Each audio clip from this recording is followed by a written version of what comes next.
সারা জীবন মনে রাখবো কিয়ামতের ময়দানে আমার আপনার বিরুদ্ধে 4 সাক্ষী হতে পারে। কয় সাক্ষী হতে পারে? যদিও মুফাসসিরিনে কেরাম গবেষণা করে এই 4টাকে 8টা বানিয়েছে, বাকি আমি 4টা বলি। এই 4টা গবেষণা করলে আরো অনেকগুলা বের হবে। 1 নাম্বার সাক্ষী জমিন, আমার আপনার সাক্ষী হবে এই জমিন। সূরা জিলজালের 4-5 নম্বর আয়াতে আল্লাহ বলেন, ইয়াউমা ইযিন তুহাদ্দিসু আখবারাহা, সেদিন জমিন তার সব বৃত্তান্ত বলে দিবে। বিআন্না রাব্বাকা আওহা লাহা, তোমার রব জমিনকে হুকুম করবে, তাই জমিন সব বলে দিবে। তাফসীরের কিতাবে আসছে জমিন সেদিন আল্লাহকে বলবে, আল্লাহ ওমকে অমুক সময় এতটা বাজে আমি জমিনের উপরে এই এই অপকর্ম করেছে, আমি জমিন তার বিরুদ্ধে আপনার কাছে মামলা করল। জমিন বলবে, আল্লাহ ওই সময় ওই মুহূর্তে আমি জমিনের উপর এই ব্যক্তি এই কাজ করেছে। আজকে যারা মাগরিব পড়লাম, সেজদা দিলাম, এখানে যারা বসে আছি, আমার আপনার এই বসার পক্ষেও জমিন সাক্ষী দিবে। যত ভালো কাজ করব প্রতিটা ভালো কাজের সাক্ষীও জমিন হবে, যতটা পাপ করব এই পাপের বিরুদ্ধে জমিন সাক্ষী দিবে। বলি নাউজুবিল্লাহ। 1 নাম্বার সাক্ষী হবে জমিন। 2 নাম্বার সম্মানিত লেখকগণ, ফেরেশতাগণ, যাদেরকে আমরা বলি কিরামান কাতিবিন। আসলে কিরামান কাতিবিন কোনো ফেরেশতার নাম না। কিরামান অর্থ সম্মানিত, কাতিবিন মানে লেখকগণ। তো কিরামান কাতিবিন অর্থ কি দাঁড়ায়? সম্মানিত লেখকগণ। ওই সম্মানিত লেখকগণই ফেরেশতা। ছোটবেলা থেকে শিখছেন ডান কাতে কিরামান, বাম কাতে কাতিবিন। বিষয়টা বল না, কিরামান কাতিবিন অর্থ হলো সম্মানিত লেখকগণ। ওই সম্মানিত লেখকগণ মানে ফেরেশতাগণ। সূরা ইনফিতরের 10 থেকে 13 নম্বর আয়াতে আল্লাহ বলেন, ওয়া ইন্না আলাইকুম লাহাফিজিনা কিরামান কাতিবিন, তোমাদের উপর সংরক্ষণকারী ফেরেশতারা আছে।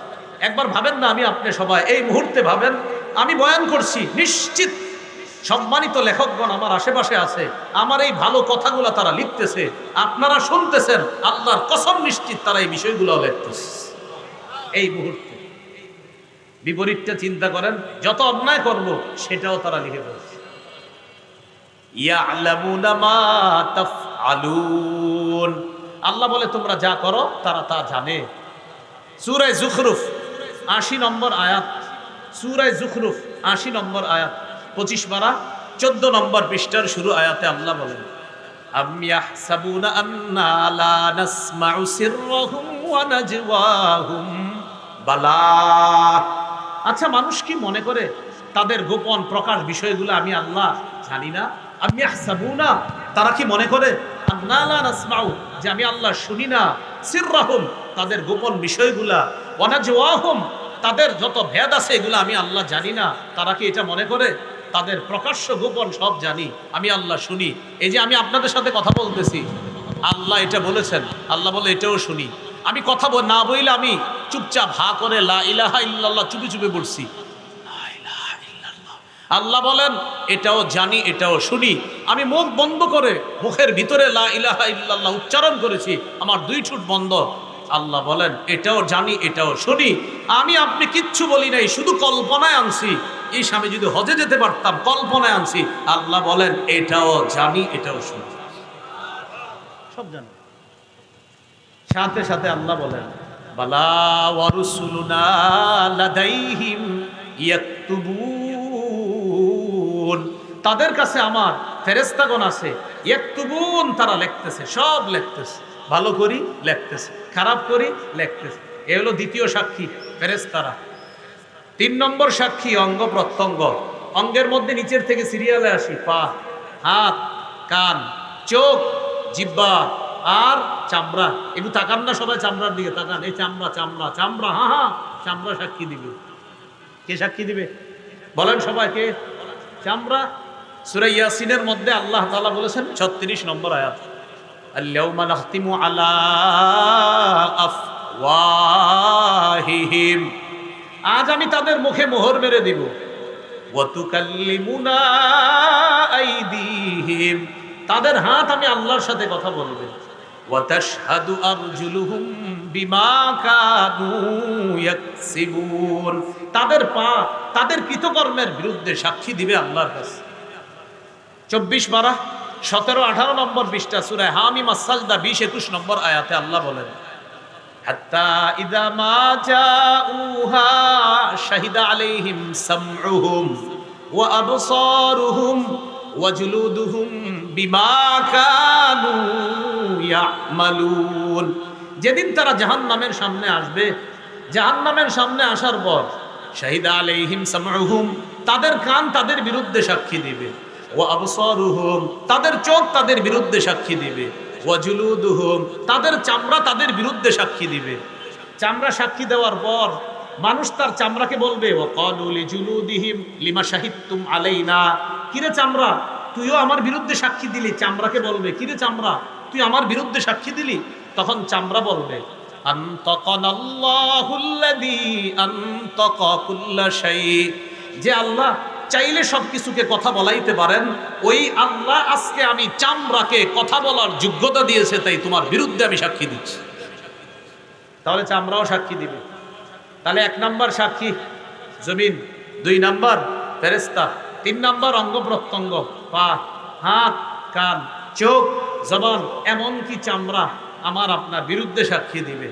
4 নাম্বার সাক্ষী আল্লাহু আকবার, সেই সাক্ষী আল্লাহ। বলেন সেই সাক্ষী, আবার বলেন সেই সাক্ষী প্রধান সাক্ষী, একমাত্র সাক্ষী, যেই সাক্ষীর অন্য কোনো সাক্ষীর প্রয়োজন ছিল না।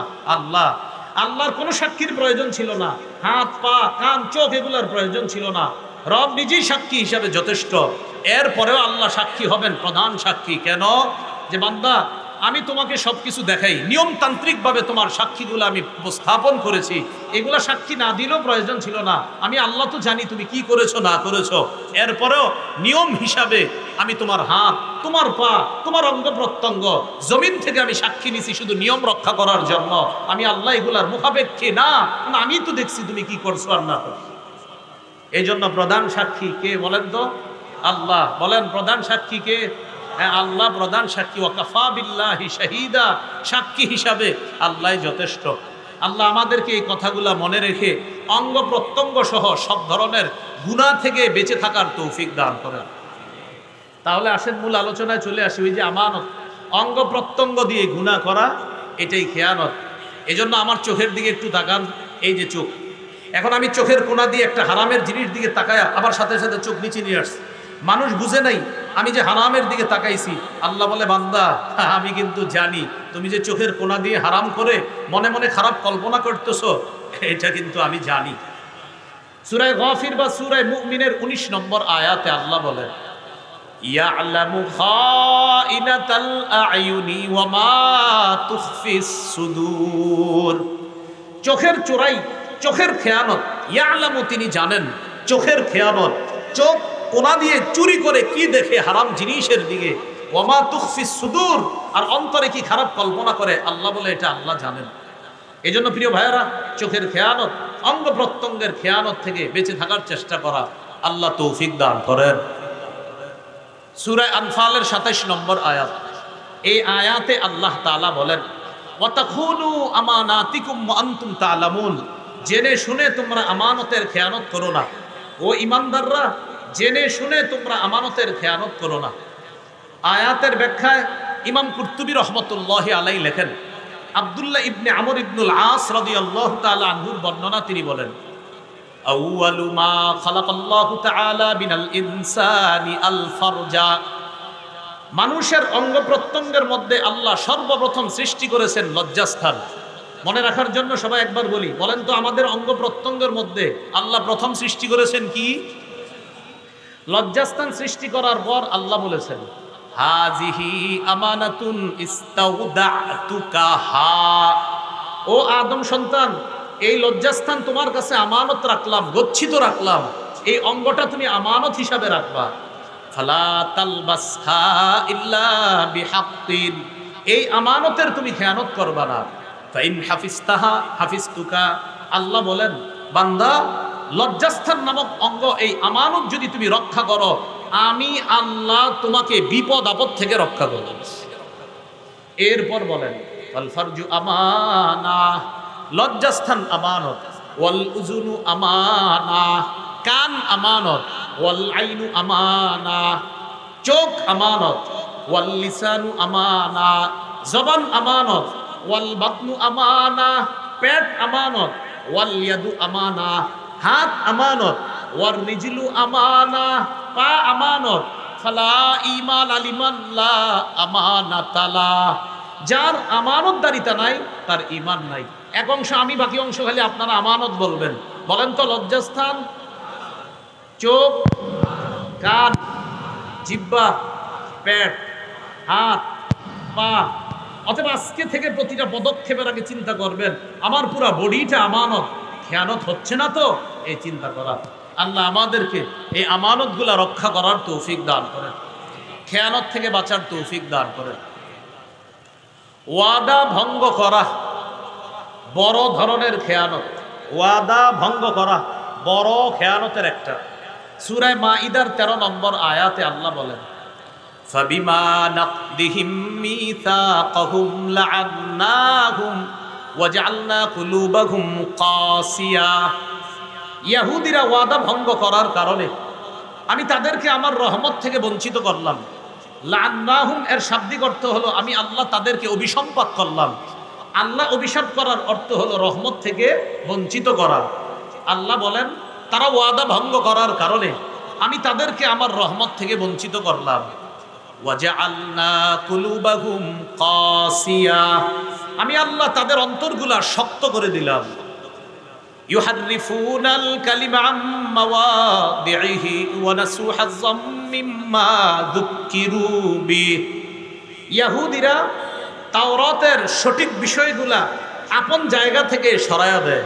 তারা তাওরাতের সঠিক বিষয়গুলা আপন জায়গা থেকে সরায়া তারা বিকৃত করে দেয়। আল্লাহ বলেন এই বিকৃত করাটা এটা ওয়াদা খেলাফ করা। এই জন্য আমি আল্লাহ তাদেরকে রহমত থেকে বঞ্চিত করলাম। ওয়ানাসু হাজ্জাম মিম্মা যুক্কিরু বিহি, তাদেরকে যেই উপদেশ দেওয়া হয়েছে এই উপদেশ তারা ভুলে যাওয়ার কারণে আমি আল্লাহ তাদেরকে অভিসম্পাত করলাম, তাদেরকে রহমত থেকে বঞ্চিত করলাম। বর্তমানে আমাদের মুসলমানদের ধর্মীয় গ্রন্থের নাম কোরআন। এই কোরআনের অপব্যাখ্যা হয়, এই কোরআনের অপব্যাখ্যা সংসদের মতো পবিত্র জায়গায় দাঁড়ায়ও করা হয়। সেখানে দাঁড়া নিজের পক্ষে সাফাই দেওয়ার জন্য বলে আমার সন্তান আহলে কিতাবকে বিয়ে করছে। আহলে কিতাব একটা বিষয় আছে, কিন্তু আহলে কিতাব কি জিনিস এটা তো বুঝতে হবে আলেমদের থেকে। সংসদের মতো পবিত্র জায়গায় দাঁড়ায়া আহলে কিতাব শব্দটা বইলা, বাক্য বইলা সরাসরি কোরআনের অপব্যাখ্যা করে। আল্লাহ বলেন ইহুদিরা তাওরাত বিকৃত করার কারণে আমি তাদেরকে রহমত থেকে বঞ্চিত করলাম। মুসলমানদের মধ্যেও কিছু মুসলমান শুধুমাত্র নিজের ভয়ঙ্কর একটা চরিত্রকে প্রতিষ্ঠিত করার জন্য প্রয়োজনে কোরআনও যদি বিকৃত করতে হয়, কোরআন বিকৃত করতেও ইতস্তবোধ করে না, শুধু নিজের খারাপ অবস্থা টিকিয়ে রাখার জন্য। এটা অন্যায়। আল্লাহ তাআলা কিন্তু রহমত থেকে বঞ্চিত করেন। সূরা মাইদার 13 নম্বর আয়াত। এরপরে আল্লাহ কি বলে দেখেন, ওয়ালা তাজালু তাত্তালিউ আলা খাইনাতিম মিনহুম ইল্লা কালিলাম মিনহুম। আল্লাহ তাআলা বলেন নবী ভবিষ্যতে আপনি কিছু ইহুদি ছাড়া বেশিরভাগ ইহুদিদের থেকে খেয়ানত দেখতেই থাকবেন। আজও পর্যন্ত ইহুদিরা খেয়ানত করে। 2-4 দিন মাইর খাইলে তখন বলে উই আর সরি, আমরা দুঃখিত, ফিলিস্তিনিরা আমগরে মাফ করে দাও। এই মাফ করে দেওয়ার আবার 2 দিন পরেই দেখা যায় তারা তাদের যেই ভয়ঙ্কর চরিত্রটা এটা আবার তারা প্রকাশ করা শুরু করে। আবার যখন মাইর খায় আবার তারা বলে ভুল হয়েছে, অন্যায় হয়েছে, আমাদেরকে ক্ষমা করে দাও। তো আল্লাহ বলে দিয়েছেন নবী ইহুদিদের খেয়ানত আপনি ভবিষ্যতে দেখতেই থাকবেন, আপনি দেখতেই থাকবেন। এটা আল্লাহ নবীকে বলছে। আর আমরা যারা শেষ উম্মত আমরাও এখনো দেখতেছি ইহুদিরা প্রতিনিয়ত ওয়াদা ভঙ্গ করে যাচ্ছে। হঠাৎ একটা ওয়াদা করে, এই ওয়াদা আবার তারা ভঙ্গ করে। শান্তি চুক্তির ওয়াদা করে, আবার এই ওয়াদা তারা ভঙ্গ করে। এই ওয়াদা ভঙ্গ যে করবে তারা, এটা আল্লাহ বলে দিছে যে এটা তারা করতেই থাকবে। কবে? দাজ্জালের দলে যোগ না দেওয়ার আগ পর্যন্ত ওদের এই ওয়াদা ভঙ্গর খেলা চলতেই থাকবে। ওরা কার দলে যোগ দিবে বলেন তো? দাজ্জালের দলে তারা যোগ দিবে। দাজ্জালের পক্ষ হয়ে তারা লড়াই করবে মুসলমানের বিরুদ্ধে। এই হলো ওয়াদা ভঙ্গ করা। এটা চরম একটা খেয়ানত। আল্লাহ আমাদের সকল মুমিন যারা আছে ওয়াদা রক্ষা করার তৌফিক দান করে। এবার যে কথাটা আপনাদের সাথে বলবো এটা তো সারা জীবন মনে রাখবেন, স্বপ্নেও মনে রাখবেন। বলেন অন্যায়ের পক্ষপাতিত্ব করা খেয়ানত, এটা আমি সহ সবাই 3 বার বলেন। অন্যায়ের পক্ষপাতিত্ব করা খেয়ানত।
অন্যায়ের পক্ষপাতিত্ব করা খেয়ানত।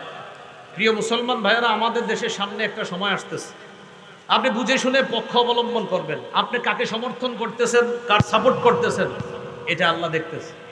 আপনি যদি জেনে শুনে অন্যায়ের পক্ষপাতিত্ব করেন শুধু এই কারণে যে আপনার দাদা করছে আর আপনার বাপ করছে, এই কারণে আপনিও করতেছেন, কিয়ামতের মাঠে আল্লাহর সামনে দাঁড়ানোর জন্য তৈরি থাকবেন। অন্যায়ের পক্ষপাতিত্ব করা খেয়ানত। সূরা নিসা 103 নম্বর আয়াতে আল্লাহ বলেন, ওয়ালা তাকুন লিল খাইনিনা খাসিমা, নবী খেয়ানতকারীদের পক্ষ অবলম্বনকারী আপনি হবেন না। সূরা নিসা 107 নম্বর আয়াতে আল্লাহ বলেন, ওয়ালা তুজাদিল আনিল্লাযীনা ইখতানুনা আনফুসাহুম, যারা নিজেদের সাথে খেয়ানত করে নবী আপনি তাদের পক্ষে ঝগড়া বিবাদও করবেন না। একজন ব্যক্তি অন্যায় করছে, এই অন্যায় জানার পরেও যদি কোনো আইনজীবী কোর্টের মধ্যে গিয়ে এই অন্যায়ের পক্ষে লড়ে আর এটাকে ন্যায় প্রমাণ করার চেষ্টা করে, তো সেই আইনজীবীকে জানায়া দেন কিয়ামতের মাঠে আল্লাহর সামনে দাঁড়ানোর জন্য। অন্যায় এটাকে ন্যায় করার চেষ্টা করা যাবে না, আল্লাহ নিষেধ করছেন। লা তুজাদিল আনিল্লাযীনা ইখতানুনা আনফুসাহুম, নবী যারা নিজেদের সাথে খেয়ানত করে তাদের পক্ষে আপনি ঝগড়া বিবাদ করবেন না। এই জন্য প্রিয় ভাইয়েরা, অন্যায়ের পক্ষপাতিত্ব করা হারাম। আপনাদের সামনে অনেক মানুষ বলবে, আমি যদি এই করি, আমি যদি সেই করি, তো আপনাদেরকে এমন করব তেমন করব। এগুলো শুই না আপনারা পক্ষে অবলম্বন করেন। ওই যে বাপে পক্ষ করছে, দাদা তার পক্ষে কথা বলছে, এই জন্য আপনিও তার পক্ষ অবলম্বন করলেন। যেই মাত্র পক্ষে অবলম্বন করলেন, করার সাথে সাথে কিছুদিন পরে আপনাকে বাঁশ দেওয়া শুরু করলো। এটা আপনি জেনে শুনে অন্যায়ের পক্ষ অবলম্বন যদি করেন, তা আল্লাহর কাছে আপনি দাঁড়ানোর জন্য তৈরি থাকবেন। মূল আলোচনায় চলে আসি। জনপ্রতিনিধি নির্বাচন করার ক্ষেত্রে আপনি যদি জেনে শুনে অন্যায়ের পক্ষ অবলম্বন করেন, তো আল্লাহর কাছে আপনি দাঁড়ানোর জন্য তৈরি থাকেন। দেশের দায়িত্ব নেওয়া আমানত, যিনি আমানত রক্ষা করবে তার পক্ষ অবলম্বন করা, এটা আমানত। মুসলমান জেনে শুনে কোনো দুর্নীতিবাজের পক্ষ অবলম্বন করা, এটা খেয়ানত, এটা অন্যায়ের পক্ষপাতিত্ব করা। এটা আসলেই ঠিক, এটা রেডিমেড ঠিক না। মাহফিলে অনেক সময় হুদাই ঠিক করেন, কিন্তু এটা আসলেই ঠিক। তাহলে জেনে শুনে অন্যায়ের পক্ষ। এখন মনে মনে অনেকে বলে, এটা কারে বললো হুজুরে? মনে হয় আমারে। তো আপনি দুর্নীতিবাজ হলে তো আপনারই বেশি। যদি বলেন না না না এটা তো আমি না, তো আপনি না। অনেক মানুষ আছে যখন কোনো অন্যায়ের কথা বলবেন বলে কি, এটা কারে বললো? তো আপনি দুর্নীতিবাজ? হ্যাঁ, তো আপনারই বলছে। হুজুর সুদের ওয়াজ করে, করার পর বের হয়, গত 6 বছর তো আপনার বয়ান সুন্দরী ছিল, আজকে হঠাৎ সুদের ওয়াজ করা কি দরকার ছিল? তো হুজুর জিজ্ঞাসা করে, আপনি সুদ খান? কয় না। কি বলেন? মাঝে মাঝে একটু ছোট কিস্তি দিই। তো ওয়াজ তো আপনারই করা হয়েছে। এই জন্য আমাদের সমাজে যে যেই অপরাধে আছে, ওই অপরাধের ওয়াজ করলে এটা তার গায়ে লেগে যায় এবং সে ওই অপরাধের পক্ষ অবলম্বন করে ভালো মানুষের উপর আক্রমণ চালানোর চেষ্টা করে। এই জন্য অপরাধ কেউ নিজের ঘাড়ে নিবেন না। আজকের এই অংশটা সবচেয়ে গুরুত্বপূর্ণ একটা অংশ। বুঝে শুনে পক্ষ অবলম্বন করবেন। কোনো অন্যায়ের পক্ষপাতিত্ব যদি করেন তো আল্লাহর সামনে দাঁড়ানোর জন্য তৈরি থাকেন। আমি আল্লাহর কসম করে বলছি, অন্যায়ের পক্ষ অবলম্বন যদি করেন তো আল্লাহর সামনে দাঁড়ানোর জন্য তৈরি থাকেন। আল্লাহ আমাদেরকে কথাগুলা বোঝার তৌফিক দান করেন। ভুল পরামর্শ দেওয়া খেয়ানত। আবু দাউদের হাদিস 3657 নম্বর হাদিস। এই হাদিসের মধ্যে আসছে, মান আশারা আলা আখিহি বিআমরিন ইয়ালামু আন্না রুশদা ফি গায়রিহি ফাকাদ খানা। কেউ যদি কোনো ব্যক্তিকে এমন বিষয়ে পরামর্শ দেয়, সে জানে এটা সঠিক পরামর্শ না, আমি ওনাকে একটা পরামর্শ দিলাম, আমি জানি পরামর্শটা সঠিক না, ইচ্ছা করেই দিছি উল্টা পরামর্শ, রসুল বলেন এটা খেয়ানত করলাম।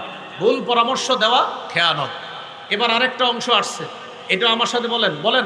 অযোগ্য ব্যক্তিকে যোগ্যতার আসনে বসানো, অযোগ্য ব্যক্তিকে নেতৃত্ব দেওয়া আমানতের খেয়ানত। আবার অযোগ্য ব্যক্তিকে নেতৃত্ব দেওয়া আমানতের খেয়ানত। সহিহ মুসলিমের হাদিস 1825 নম্বর হাদিস, কিতাবুল ইমারাহ, বাবু কারাহাতিল ইমারাহ মিন গায়রি যরুরাহ। এই অধ্যায়ে ইমাম মুসলিম রহমতুল্লাহ আলাইহি একটা হাদিস আনছেন। নবীজির একজন সাহাবী নাম আবু যর, তিনি নবীজির একদিন বলে, আল্লাহ তাস্তামিলুনি, হুজুর আপনি অনেককে প্রাদেশিক গভর্নর বানান, আমাকে আপনি গভর্নর বানাইতে পারেন না? এক সাহাবী নবীজিরে বললেন, হুজুর আপনি আমাকে গভর্নর বানাইতে পারেন না? নবীজি বললেন, ইয়া আবাদার ইন্নাকা দাঈফ, আবু যর তুমি দুর্বল মানুষ, তুমি পারবা না এত বড় দায়িত্ব পালন করতে। ইন্নাহা আমানা, গভর্নরের পদ এটা আমানত। ওয়া ইন্নাহা ইয়াউমাল কিয়ামাতি খিজিয়ুন ওয়া নাদামা, এই আমানতের খেয়ানত যে করবে কিয়ামতের ময়দানে এটা লাঞ্ছিত হওয়ার কারণ হবে, এটা অপদস্থ আর অপমানিত হওয়ার কারণ হবে। নবীজি কি বুঝাইতে চাইলেন? গভর্নরের পদে অধিষ্ঠিত হওয়া, রাষ্ট্রের কোনো দায়িত্বের জায়গায় বসে আপনি যদি আমানতের খেয়ানত করেন, খিজিয়ুন, কিয়ামতের ময়দানে লাঞ্ছিত হবেন, অনাদামা, অনুতপ্ত হবেন। তো নবীজি তার সাহাবী আবু যরকে বললেন, আবু যর তুমি দুর্বল মানুষ, তুমি এই দায়িত্ব নিয়ে এটা সুচারুরূপে পালন করতে পারবা না।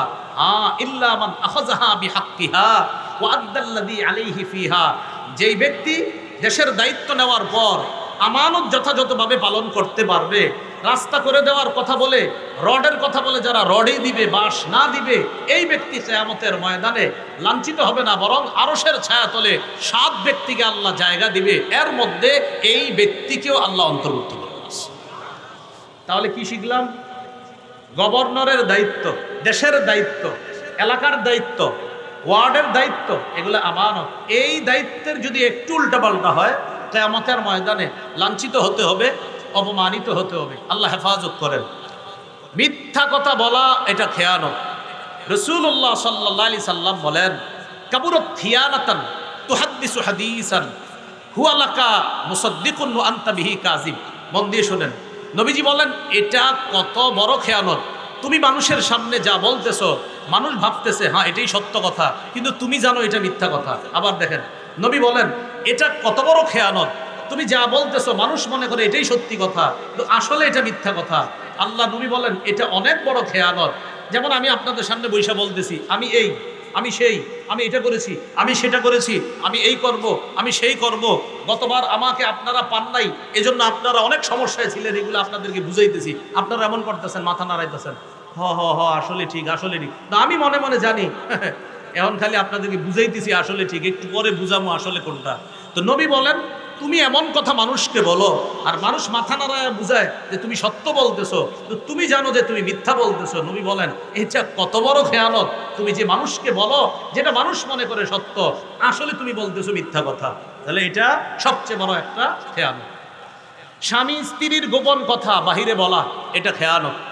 সহিহ মুসলিমের হাদিস 1437 নম্বর হাদিস, রাসূলুল্লাহ সাল্লাল্লাহু আলাইহি সাল্লাম বলেন, ইন্না মিন আ'যামিল আমানাহ ইয়াউমাল কিয়ামাহ আর রাজুলু ইউফজি ইলাল মারআ ওয়া তুফজি ইলাইহি।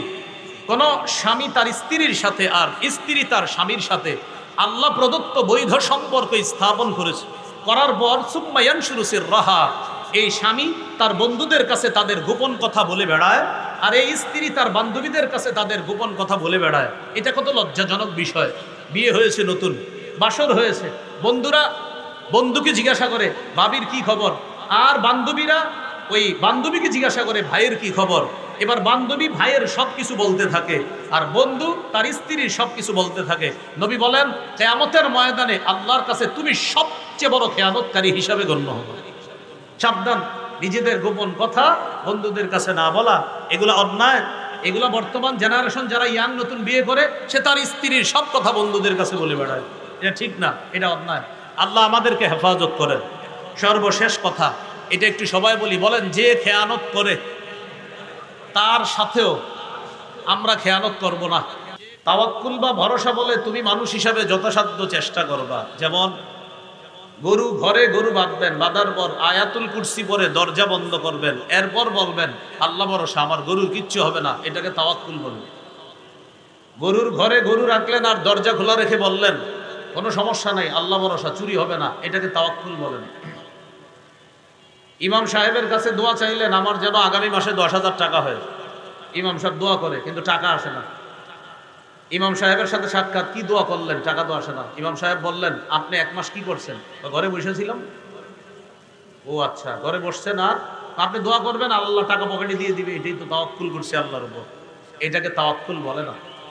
মানুষ হিসাবে আপনি চেষ্টা করবেন আর আল্লাহ তাআলা আপনাকে ওই চেষ্টার প্রতিদান দান করবে, এটাকে বলা হয় তাওয়াক্কুল, এটাকে বলা হয় ভরসা। তাহলে সূরা আনফালের 2 নম্বর আয়াতে আল্লাহ বলেন মুমিনের 1 নম্বর গুণ হলো যাদের সামনে আল্লাহর জিকির করা হলে তাদের অন্তর কাঁপতে থাকে, ভয়ে তাদের অন্তরে কম্পন সৃষ্টি হয়। 2 নাম্বার, যাদের সামনে কোরআন তেলাওয়াত করা হলে তেলাওয়াত তাদের ঈমান বাড়ায় দেয়। 3 নাম্বার, যারা তাদের রবের উপর ভরসা করে। 4 নাম্বার, আল্লাযীনা ইউকিমুনাস সালাহ, যারা নামাজ কায়েম করে। নামাজ কায়েম কাকে বলে? আজকে মাগরিবের নামাজ যারা পড়েছেন, স্ত্রীকে যারা নামাজ পড়তে বলেছেন, ছেলে মেয়েরা নামাজ পড়লো কিনা মাগরিব এই খবর যারা নিয়েছেন, এলাকায় আপনার প্রতিবেশীরা মাগরিব পড়লো কিনা এই খবর আপনি নিয়েছেন, বাংলাদেশের প্রতিটা মুসলমান নামাজি হয় কিনা এই খবর আপনি রাখেন, সারা পৃথিবীর সব মুসলমান যেন নামাজি হয়ে যায় এই চিন্তা আপনার আছে, এটাকে নামাজ কায়েম করা বলে। আজকে মাগরিব আপনি পড়েছেন, বিবিরে পড়তে বলেন নাই, বিবি পড়ে নাই, সন্তানাদি নামাজ পড়ে নাই, আজকে মাগরিব আপনি পড়েছেন, কায়েম করেন নাই। ফজরের নামাজ আপনি পড়লেন, পরিবারকে পড়ার কথা বলেন নাই, আত্মীয় স্বজনকে নামাজ পড়ার কথা বলেন নাই, এর মানে আপনি ফজর পড়েছেন, কায়েম করেননি। একটা হলো নামাজ পড়া আর একটা কায়েম করা। কায়েম কি জিনিস? আজকে মাগরিব আমি পড়লাম, পরিবার পড়লো কিনা খবর নিলাম, সন্তান যেখানে আছে নামাজ পড়লো কিনা খবর রাখলাম, আমার প্রতিবেশী মাগরিব পড়লো কিনা আমার এই চিন্তা আছে, এটাকে নামাজ কায়েম করা বলে, নামাজ প্রতিষ্ঠিত করা বলে। তাহলে শুধু নিজে নিজে নামাজ পড়লে, নামাজ পড়লাম কায়েম করলাম না, আর 10 জন নামাজি হলো কিনা এই চিন্তা করা মানে নামাজ কায়েম করা। মুমিনের এখানে 4 নাম্বার বৈশিষ্ট্য, যারা নামাজ কায়েম করে। 5 নাম্বার, ওয়ামিম্মা রাযাকনাহুম ইউনফিকুন, আমার দেয়া রিজিক থেকে যারা খরচ করে, যারা যাকাত আদায় করে। তাহলে এই 2 এবং 3 নম্বর আয়াতে জানলাম 5টা, সূরা হুজুরাতের 15 নম্বর আয়াতে জানলাম 2টা। আগের 2 আর এই নতুন 5টা, কয়টা হলো? 7টা। আগের 2টা হলো সন্দেহ ছাড়া আল্লাহ আর তার রাসূলকে বিশ্বাস করা। 2 নাম্বার জানমাল নিয়ে আল্লাহর রাস্তায় জিহাদ করা। আর সূরা আনফালের 5টা হলো 1 নাম্বার জিকির করলে অন্তরে আল্লাহর ভয় জাগ্রত হওয়া। 2 নাম্বার তেলাওয়াত করলে ঈমান বেড়ে যাওয়া। 3 নাম্বার রবের উপর ভরসা করা। 4 নাম্বার নামাজ কায়েম করা। 5 নাম্বার আল্লাহর দেয়া রিজিক থেকে যাকাত দেওয়া, দান সদকা করা। তাহলে এই 5 আগের 2 হলো কয়টা? 7টা। সূরা তাওবার 71 নম্বর আয়াত। এই আয়াতে আল্লাহ মুমিনের 6টি বৈশিষ্ট্য আলোচনা করেছেন। 6টি থেকে আমরা 4টি নিব, আর 2টি নিব না কেন? 2টি সূরা আনফালে চলে এসেছে। একটা হলো নামাজ কায়েম করা, আর একটা যাকাত দেওয়া, যেটা সূরা আনফালের 5 বৈশিষ্ট্যের আলোচনায় আছে। তো সূরা তাওবার 71 নম্বর আয়াতে 6টি বৈশিষ্ট্য আছে, এর মধ্যে 2টি হলো নামাজ কায়েম করা আর যাকাত দেওয়া। তো এই 2টা তো আমরা আনফালে পেয়ে গেলাম, এই জন্য ওই 6টা থেকে নিব 4টা। আগের 7টা আর সূরা তাওবার 6টি বৈশিষ্ট্য থেকে নিব 4টা। 1 7 আর 4 কত হয়? 11। সূরা তাওবার 71 নম্বর আয়াতে যেই 6টা আগে শুনি, 6টা শোনার পর এখান থেকে আমরা 4টা নিব। আল্লাহ তাআলা বলেন, ওয়াল মুমিনুনা ওয়াল মুমিনাতু বা'দুহুম আউলিয়াউ বা'দ। মুমিন নারী পুরুষ তারা একে অপরের অভিভাবক। মুমিন নারী পুরুষ তারা একে অপরের বন্ধু, অভিভাবক, হিতাকাঙ্ক্ষী, কল্যাণকামী। 2 নাম্বার, ইয়ামুরুনা বিল মা'রুফ, তারা সৎ কাজের আদেশ করে। 3 নাম্বার, ওয়ায়ানহাউনা আনিল মুনকার, তারা অসৎ কাজ থেকে নিষেধ করে। 4 নাম্বার, ওয়ায়ুকিমুনাস সালাহ, এটা কোথায় গেছে? আনফালে। 5 নাম্বার, ওয়ায়ুতুনাজ যাকাত, যারা যাকাত আদায় করে, এটাও সূরা আনফালে গিয়েছে। 6 নাম্বার, ওয়ায়ুতিউনাল্লাহা ওয়া রাসূলাহ, যারা আল্লাহ এবং তার রাসূলের আনুগত্য করে। তাহলে দেখেন এই 6টা। 1 নাম্বার, মুমিনরা একে অপরের অভিভাবক। 2 নাম্বার, সৎ কাজের আদেশ করে। 3 নাম্বার, অসৎ কাজ থেকে নিষেধ করে। 4 নাম্বার, নামাজ কায়েম করে। 5 নাম্বার, যাকাত আদায় করে। 6 নাম্বার, আল্লাহ এবং তার রাসূলের আনুগত্য করে। এই 6টার মধ্যে 2টা আমরা সূরা আনফালে পেয়ে গেছি, নামাজ কায়েম করা আর যাকাত আদায় করা। তাহলে এই 2টা যদি আমরা সূরা আনফালে যেহেতু পেয়ে গেছি, এখন এই সূরা তাওবার 71 নম্বর আয়াতের 6টা থেকে 4টা নতুন করে আমরা নিব। অভিভাবক, সৎ কাজের আদেশ করা, অসৎ কাজের নিষেধ করা, আল্লাহ এবং তার রাসূলের আনুগত্য করা। আগের 7, নতুন 4টা, কয়টা হলো? 11টা বৈশিষ্ট্য হলো। 12 নম্বর বৈশিষ্ট্য, সূরা নূরের 51 নম্বর আয়াত। এই আয়াতের মধ্যে আল্লাহ বলেন, ইন্নামা কানা কাউলাল মুমিনিনা ইযা দুউ ইলাল্লাহি ওয়া রাসূলিহি লিয়াহকুমা বাইনাহুম আইয়াকুলু সামি'না ওয়া আতা'না। মুমিন তাদেরকে যখন আল্লাহ এবং তার রাসূলের দিকে আহ্বান করা হয়, মুমিনদেরকে যখন আল্লাহর দিকে আহ্বান করা হয়, উদ্দেশ্য কোরআনের দিকে, রাসূলের দিকে যখন আহ্বান করা হয়, উদ্দেশ্য সুন্নাহের দিকে। এবার বুঝেন, কোন মুমিন ঝামেলায় পড়ছে, এই ঝামেলার সংশোধনের জন্য তাকে ডাকা হয়েছে কোরআনের দিকে আর হাদিসের দিকে। সমাধান করে দেওয়ার জন্য ডাকা হয়েছে কোরআনের দিকে, হাদিসের দিকে। ভালো করে বুঝেন, আমরা একটা সমস্যায় পড়ছি, করার পর এই দারুল রাশাদ মাদ্রাসার মুহতামিম সাহেবের কাছে গেলাম সমস্যা নিরসন করার জন্য। তিনি আমাদেরকে বললেন, আমি আপনাদের সমস্যা নিরসন করব 2টা পদ্ধতিতে, হয়তো কোরআন দিয়ে, না হয় হাদিস দিয়ে, অথবা কোরআন হাদিস দিয়ে সমস্যা নিরসন করব। তাহলে আমাদেরকে সমস্যা নিরসন করার জন্য আহ্বান করা হলো কোরআনের দিকে, হাদিসের দিকে। তখন আমাদের বক্তব্য হবে সামি'না ওয়া আতা'না। সবাই একসাথে বলেন, শুনলাম, মেনে নিলাম। আবার শুনলাম, মেনে নিলাম।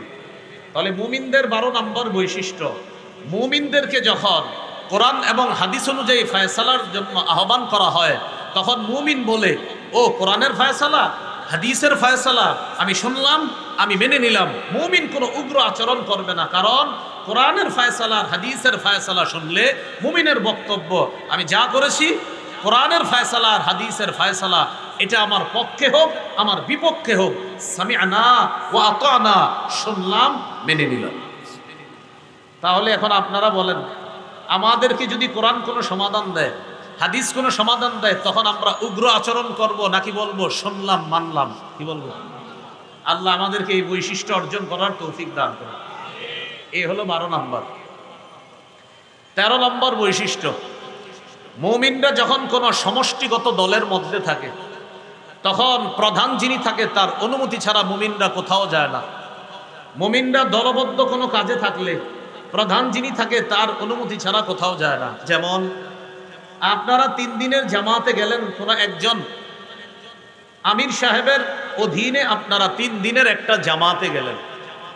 জামাতে যাওয়ার পর আপনি 5 মিনিটের জন্য ফার্মেসিতে যাবেন ঔষধ আনার জন্য। আপনি চাইলেই পারেন আমির সাহেবকে না বলে ফার্মেসিতে যাইতে, কিন্তু এটা আপনি করবেন না, কারণ মুমিনের এটাও একটা বৈশিষ্ট্য, মুমিন যখন দলগত কোনো কাজে থাকে, দলবদ্ধ কোনো কাজে থাকলে তখন মুমিন কোনো কাজ করতে হলে আমিরের অনুমতি নেয়, তারপর সেই কাজ করে। এটাও মুমিনের একটা বৈশিষ্ট্য। এ হলো 13 নম্বর। যেমন সূরা নূরের 62 নম্বর আয়াত, 18 নম্বর পৃষ্ঠার শুরু আয়াতটা, সূরা নূরের 62 নম্বর আয়াত। খন্দকের যুদ্ধ চলতেছে, পাথর কেটে কেটে গর্ত খনন করা হচ্ছে। রাসূলুল্লাহ সাল্লাল্লাহু আলাইহি সাল্লাম এবং সাহাবায়ে কেরাম সবাই এই পাথর খননের কাজে অংশগ্রহণ করছে। মধ্যে পাথর বাঁধছে, আল্লাহ রাসূল সাল্লাল্লাহু আলাইহি সাল্লামের পেটেও পাথর বাঁধা। প্রচন্ড কষ্ট হচ্ছে, এক তো গরম, আবার পাথর কেটে গর্ত খনন করা। সেখানেও মুনাফিকরা কি করে? মন চাইলে তারা ভেগে যায়। আর মুমিনরা কি করে? আল্লাহ বলে, হাবিব, মুমিনরা যদি কোথাও যাইতে হয় আপনার অনুমতি ছাড়া এই কষ্টের কাজ ছেড়েও তারা কোথাও যাবে না, যাইলেও আপনার অনুমতি নিয়ে তারা যাবে। কারণ দলবদ্ধ কাজের মধ্যে তারা যখন থাকে তখন তারা প্রধান যিনি থাকে তার অনুমতি ছাড়া তারা কোথাও যায় না। যেমন আল্লাহ বলেন, ইন্নামাল মুমিনুনা আল্লাযীনা আমানু বিল্লাহি ওয়া রাসূলিহি ওয়া ইযা কানু মা'আহু আলা আমরিন জামি' লাম ইয়াযহাবু হাত্তা ইস্তাযিনুহু। প্রকৃত মুমিন তারা যারা আল্লাহকে আর তার রাসূলকে বিশ্বাস করে, যারা নবীর সাথে দলবদ্ধ কোনো কাজের মধ্যে থাকলে, সমষ্টিগত কোনো কাজের মধ্যে থাকলে নবীর অনুমতি ছাড়া লাম ইয়াযহাবু হাত্তা ইস্তাযিনু, নবীর কাছে অনুমতি ছাড়া তারা কোথাও যায় না। তাহলে মুমিনের 13 নম্বর বৈশিষ্ট্য, সমষ্টিগত কোনো কাজের মধ্যে থাকলে তাদের দায়িত্বশীল প্রধান যিনি থাকে তার অনুমতি ছাড়া মুমিন কোথাও যায় না। এটা মুমিনের 13 নম্বর বৈশিষ্ট্য। মুমিনের 14 নম্বর বৈশিষ্ট্য। আর এই 14 নম্বর বৈশিষ্ট্যটা বলার জন্য আমি লম্বা আলোচনাটা টানলাম। এই 14 নম্বর বৈশিষ্ট্যটা খুব গুরুত্ব দিয়ে শুনেন। মুমিন আমানতদার হবে। এটা 2 বার বলেন সবাই, আমি সহ বলেন, মুমিন কি হবে? আবার বলেন, আমানতদার হবে। এটা মুমিনের একটা বৈশিষ্ট্য, 14 নম্বর বৈশিষ্ট্য। সূরা নিসার 58 নম্বর আয়াতে আল্লাহ বলেন, ইন্নাল্লাহা ইয়া'মুরুকুম আন তু'আদ্দুল আমানাতি ইলা আহলিহা। নিশ্চয় আল্লাহ তোমাদেরকে আদেশ করেন তোমরা যেন আমানত হকদারের কাছে যথাযথভাবে পৌঁছে দাও। হাদিসের একটা কিতাব আছে নাম মুসনাদ আহমদ। এই কিতাবের 12,383 নম্বর হাদিসের বর্ণনা। قال رسول الله صلى الله عليه وسلم لا إيمان لمن لا أمانة له। রাসূলুল্লাহ সাল্লাল্লাহু আলাইহি সাল্লাম বলেন, যার আমানতদারিতা নাই তার ঈমান নাই। যার আমানতদারিতা নাই তার ঈমান নাই। তাহলে আমানতদারিতা মুমিনের অন্যতম একটা প্রধান বৈশিষ্ট্য। আমানতের খেয়ানত, যেমন কুফর করা সবচেয়ে বড় খেয়ানত। কি করা ভাই? আবার বলেন, কি করা? কুফর করা সবচেয়ে বড় খেয়ানত। সূরা আনফালের 71 নম্বর আয়াতে আল্লাহ বলেন, ওয়া ইউরিদু খিয়ানাতাকা। নবী, তারা যদি আপনার সাথে বিশ্বাস ভঙ্গের ইচ্ছা করে, দেখেন আল্লাহ বিশ্বাস ভঙ্গের আরবিটা কি বলছে কোরআনে? খিয়ানাতাক। ওয়া ইউরিদু, তারা যদি ইচ্ছা করে, খিয়ানাতাকা, আপনার সাথে বিশ্বাস ভঙ্গের ইচ্ছা যদি তারা করে। এখানে আল্লাহ তাআলা বিশ্বাস ভঙ্গকে খিয়ানত বলেছে। ফাকাদ খাদুল্লাহ বিন ক্বাব, ইতিপূর্বে তারা খেয়ানত করেছে। হাবিব, তারা যদি আপনার সাথে বিশ্বাস ভঙ্গের ইচ্ছা করে, এতে আশ্চর্য হওয়ার কিছু নাই। ইতিপূর্বেও তারা বিশ্বাস ভঙ্গ করেছে। হুদাইবিয়ার সন্ধি হয়েছে, সন্ধির মধ্যে অনেকগুলা চুক্তি হয়েছে, এখন চুক্তি তারা ভঙ্গ করতেছে। আল্লাহ বলে, আপনি পেরেশান হবেন না হাবিব, তারা যদি আপনার সাথে বিশ্বাস ভঙ্গের ইচ্ছা করে, এতে পেরেশানির কিছু নাই। তারা তো আমি আল্লাহর সাথেও বিশ্বাস ভঙ্গ করেছে, আমি খালেকের সাথেই যারা বিশ্বাস ভঙ্গ করেছে, আপনি তো মাখলুক, আপনার সাথে বিশ্বাস ভঙ্গ করা এটা তাদের কাছে কোনো ব্যাপার না। নাউজুবিল্লাহ বলেন। তাহলে কুফর করা সবচেয়ে বড় খেয়ানত। ইবনে কাসির রহমতুল্লাহি আলাইহি তাফসীর ইবনে কাসিরের মধ্যে বলেছেন, এটা একসাথে সবাই বললে সারা জীবন আমাদের কাজে আসবে। বলেন, ছোট পাপ বড় পাপ, যে কোনো পাপ খেয়ানত। কি বলছি? ছোট পাপ, বড় পাপ, যে কোনো পাপ। পাপ না করা আমানত, পাপ করাটাই খেয়ানত। প্রতিটি মুহূর্ত, প্রতিটি সময়, প্রতিটি অঙ্গ প্রত্যঙ্গ আমার আপনার কাছে আমানত। এর বিপরীত করা এটা খেয়ানত।